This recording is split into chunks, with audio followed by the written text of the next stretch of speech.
আসসালামু আলাইকুম, welcome to my YouTube channel and Facebook page and also welcome to another video. হাইওয়েতে আমরা যারা বাইক রাইড করি আমাদেরকে খুব ঘন ঘন ওভারটেক করতে হয়, কারণ আমাদের চেয়ে নিম্ন গতির গাড়ি হাইওয়েতে অনেক থাকে, ট্রাক থাকে, অনেক সময় প্রাইভেট কারের গতি কম থাকে, বাসের গতি একটু কম থাকে, তাদেরকে আমাদের একটার পর একটা ওভারটেক করে যাইতে হয়।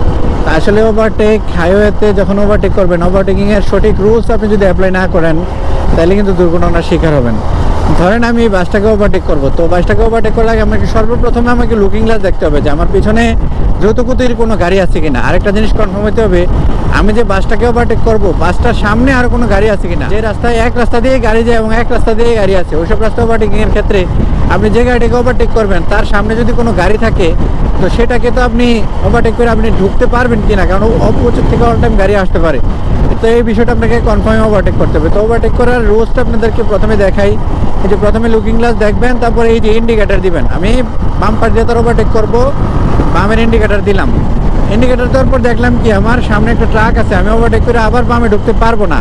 এই অবস্থায় আমি বাইকের গতি কিছুটা কমাই দিই। আমি এই জোনটা পারে মানে আমি আর একটু ফ্রি পাইলে দেন ওভারটেক করবো। এরকম ঝুঁকি নিয়ে কখনো ওভারটেক করবেন না। লুকিং গ্লাস দেখলেন যে পিছনে কোনো গাড়ি নাই, সামনেও ক্লিয়ার আছে, তারপরেও কি আপনি ওভারটেকে ঢুকে যাবেন না? তারপর ওভারটেকে ঢুকবেন না, তার আগে আপনার ব্লাইন্ড জোন আপনি ক্লিয়ার হবেন। অনেক সময় লুকিং গ্লাসে আপনার ঠিক সমান্তরালে কোনো গাড়ি চলে কিনা সেটা কিন্তু দেখা যায় না, এই জন্য ব্লাইন্ড জোন ক্লিয়ার হবেন। ব্লাইন্ড জোন ক্লিয়ার হওয়ার জন্য একটু নেক চেক করে নেবেন, মানে ঘাটটা ঘুরে একটু চেক করে নেবেন, অথবা ব্লাইন্ড স্পট মিরর যদি আপনি লাগিয়ে থাকেন তাহলে মিররে জিনিসটা কনফার্ম হয়ে নেবেন।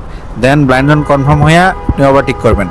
আরেকটা বিষয় খেয়াল রাখবেন, ওভারটেক করার সময় আপনি যে গাড়িটাকে ওভারটেক করছেন দীর্ঘ সময় নিয়ে এই গাড়িটাকে ওভারটেক করবেন না, খুব দ্রুততার সহিত ওভারটেকটা করবেন। খুব দ্রুত ওভারটেক করতে হলে আপনাকে রেডি পিক আপ বাড়াইতে হবে। যেসব বাইকে রেডি পিক আপ বেশি আছে সেক্ষেত্রে তো কোনো সমস্যা নাই। যেসব বাইকে রেডি পিক আপ কম, 80 সিসির কিংবা 100 সিসির 120 সিসির যেসব গাড়িগুলো আছে, আপনি প্রয়োজনে একটা গিয়ার কমায়া একটা ডাউনশিফট করে দেন। আপনি বাইকটা যখন টান দিবেন রেডি পিক আপ একটু বাড়বে, আর রেডি পিক আপ বাড়লে দেন যখন একটু গতি বাড়বে দেন আপনি আরেকটা গিয়ার বাড়াইয়া ইনস্ট্যান্ট যত সম্ভব দ্রুততার সাথে আপনি ওই গাড়িটাকে ওভারটেক করবেন।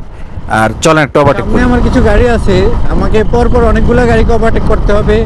তা আমি প্রত্যেকটা গাড়িকে সঠিক নিয়মে ওভারটেক করবো। আপনারা দেখেন, প্রথমে আমার পিছনে দ্রুতগতির কোনো গাড়ি আছে কিনা আমি দেখে নিলাম। আমি বাম্পার দিয়ে ওভারটেকে ঢুকবো, বাম পাশে একটা গাড়ি আছে, আমি এই টাইমে ওভারটেকে ঢুকবো না, আমাকে একটু এই টাইমে ওয়েট করতে হবে। আমি কিছুক্ষণ ওয়েট করি।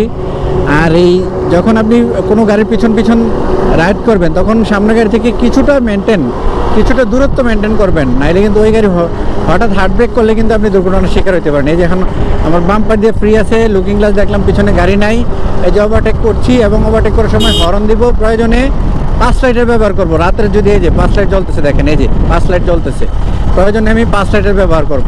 এই পদ্ধতি ব্যবহার করে আমি অবশ্যই ওভারটেকগুলো করব।